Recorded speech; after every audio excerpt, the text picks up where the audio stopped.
Salut, c'est Mathieu de Ludovox.fr et aujourd'hui dans ce Ludo Chrono, je vais vous parler de Dice Hospital, qui est un jeu de gestion de dés pour un 4 joueurs de 10 ans et plus et des parties d'environ 45 à 90 minutes.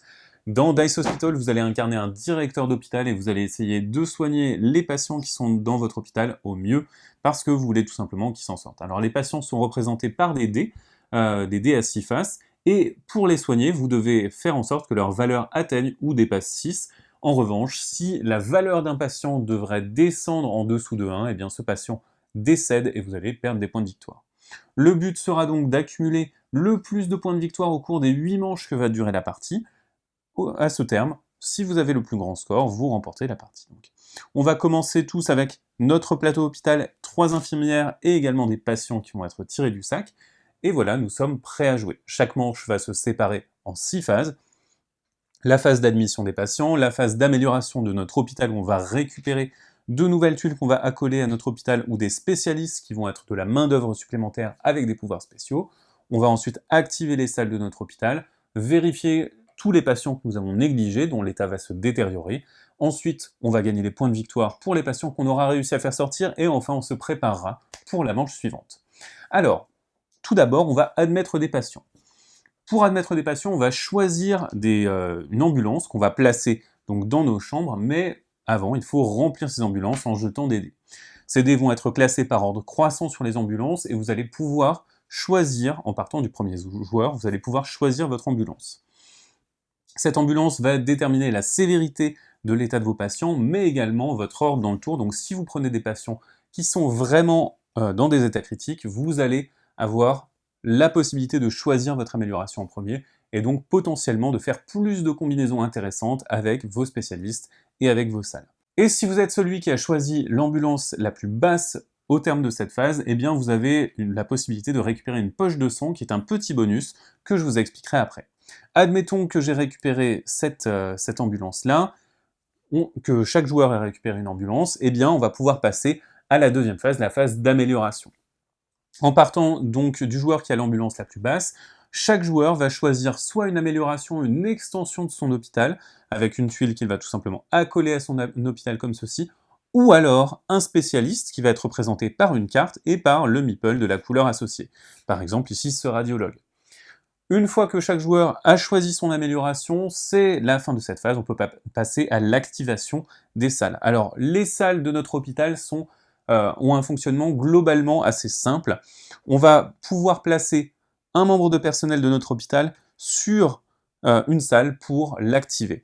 Chaque salle va avoir des conditions, donc par exemple ici, nous avons 3 salles qui vont pouvoir améliorer la condition de nos patients de 1 point, pourvu que l'on respecte la valeur du patient. Donc ici, je pourrais faire monter seulement de 1 point les patients qui sont à 3 ou 4 en état de santé, donc par exemple ce patient qui est à 4 passerait à 5, et attention, lorsque je vais soigner un patient, je le place dans la case du bas de sa chambre, ça veut dire que je me suis occupé de lui, qu'il n'a pas été négligé pendant cette manche. Les spécialistes que vous allez pouvoir récupérer vont avoir des pouvoirs spéciaux, par exemple celui-ci, eh bien lorsque je soigne un dé jaune, il va me permettre de soigner un dé qui avait la même valeur initiale que ce dé jaune. Pour vous donner un exemple, je vais aller sur le centre d'orthopédie que j'aurais pu récupérer, qui me permet de soigner un patient de 3 points. Un patient jaune de 3 points. Donc ce patient jaune, il est là, il est à 3, et je vais donc le passer à 6, ce qui me permet de le faire sortir, et en même temps de soigner un autre patient qui avait une valeur de 3. Donc je vais soigner par exemple ce patient-ci, et voilà, j'ai fait mon spécialiste, et donc j'ai fait un très bon coup comme cela. Je vais donc activer autant de salles que je le désire, mais attention, chaque personnel ne peut activer qu'une seule salle, et chaque salle ne peut être activée qu'une seule fois par manche.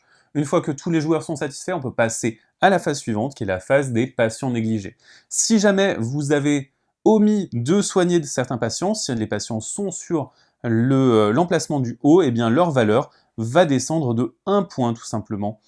Ce qui va être problématique, puisque les patients vont être à même de mourir si jamais leur valeur descend en dessous de 1, et qu'il va falloir les traiter beaucoup plus intensivement pour leur faire retrouver la santé.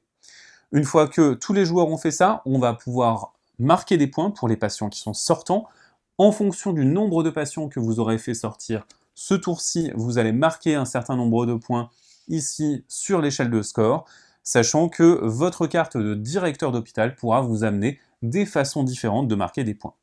Tous les patients qui sont dans le sas de sortie vont être placés dans le sac. Je vous ai dit que je vous parlerai des poches de sang. Les poches de sang, elles vont vous permettre soit d'augmenter la valeur d'un de vos patients de 1, soit de transformer la couleur d'un patient pendant une manche, donc de le changer de couleur, ce qui va vous permettre de combiner les effets de vos spécialistes et de vos salles.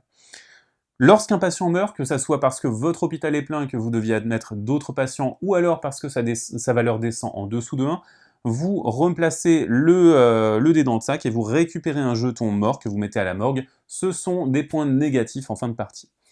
Voilà pour une manche, donc vous allez vous préparer à la manche suivante et vous allez faire un total de 8 manches à la fin de la 8e manche. Le joueur qui aura le score le plus élevé sur la plaquette de score remportera la partie. Il est également possible de changer la façon dont le jeu fonctionne avec des événements, avec d'autres règles qui vont se rajouter et qui vont vous permettre de moduler votre expérience. Il existe également un mode solo avec des objectifs que vous devrez réaliser en cours de partie sans quoi vous perdrez des points. Et enfin, il existe une extension de luxe qui va rajouter un petit peu de personnel, une tour AD et également des ambulances en plastique. Voilà pour Dice Hospital, c'est donc un jeu dans lequel vous devez essayer d'équilibrer les soins que vous devez apporter et l'amélioration de votre hôpital. Maintenant, c'est à vous de jouer. À bientôt sur ludovox.fr.